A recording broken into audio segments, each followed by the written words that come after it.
আসসালামু আলাইকুম। কী অবস্থা সবার? আশা করছি আপনারা আছেন অনেক ভালো। আজকে প্ল্যান ছিল যে আপনাদের সাথে কিছু লাইভে কথা বলবো বা নতুন কিছু গাছের সাথে আপনাদেরকে পরিচয় করিয়ে দিব। বাট সেটা হয়ে ওঠে নাই। তীব্র ওয়েদারটা আজকে ভালো না। আজকে সারাদিন ময়মনসিংহ জেলায় কিন্তু গুটিভাবে বৃষ্টি হচ্ছে, যে আপনারা দেখতে পারতেছেন রাস্তার অবস্থা দেখে, নার্সারির অবস্থা দেখে কিন্তু বুঝতে পারতেছেন যে আজকে সারাদিনই কিন্তু বৃষ্টি হচ্ছে। অলরেডি কিন্তু এখনও বৃষ্টি পড়তেছে। তো এই জন্যই আজকে তেমনভাবে লাইভে আসা হয় নাই, আর লাইভেও আসতে পারি নাই, যার জন্য আপনাদের কাছ থেকে এইগুলো অনেকগুলো শেয়ার করতে পারি নাই। ওইটা যেটা দেখতেছেন এটা হচ্ছে পলিনেট হাউস। ওইটা আমাদের নার্সারির ভিতরেই সরকার থেকে করা হয়েছে। এটার ভিতরে কিন্তু কোনো প্রকার পানি আসে না, আমাদের এই জায়গায় পানি পড়ে না।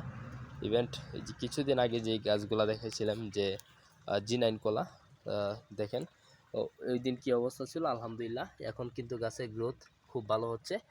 অনেকগুলা গাছ কিন্তু এখানে সেট আপ করা আছে, ওই পাশে কিন্তু অনেকগুলো গাছ সেট আপ করা আছে। আলহামদুলিল্লাহ G9 চারাগুলো যখন ব্যাগে স্থানান্তর করি তখন থেকে কিন্তু আলহামদুলিল্লাহ অনেক ভালো একটা রেজাল্ট আসতেছে। এটা টিস্যু কালচার যে G9 কলাটা, ওই কলাটাই কিন্তু কিছুদিন আগে যে আমের গাছগুলো গ্রাফটিং করেছিলাম, এই গাছগুলো কিন্তু আমরা যে ব্যাগে দিয়ে দিয়েছি, আপনারা দেখতে পারতেছেন এই যে গ্রাফটিং কিছুদিন আগে। এখন গ্রাফটিং ট্যাপটা কিন্তু খুলে দেওয়া হয়েছে, ভিডিওর মাধ্যমে আমি যদি দেখাই। এই যে গ্রাফটিং এটা, তো এটা কিন্তু খুলে দেওয়া হয়েছে।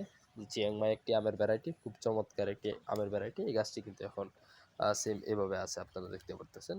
আরও অনেকগুলো গাছে আছে। কিছুদিন আগে যে প্যারার ইয়াগুলো ছিলাম, আমাদের যে মাদার প্ল্যান্ট ছিল, মাদার বাগান ছিল প্যারা, থাই বারাণসী গোল্ডেন আর যে প্যারার ভ্যারাইটিগুলো, এই দেখেন আলহামদুলিল্লাহ গাছে কিন্তু পুষি বের হচ্ছে।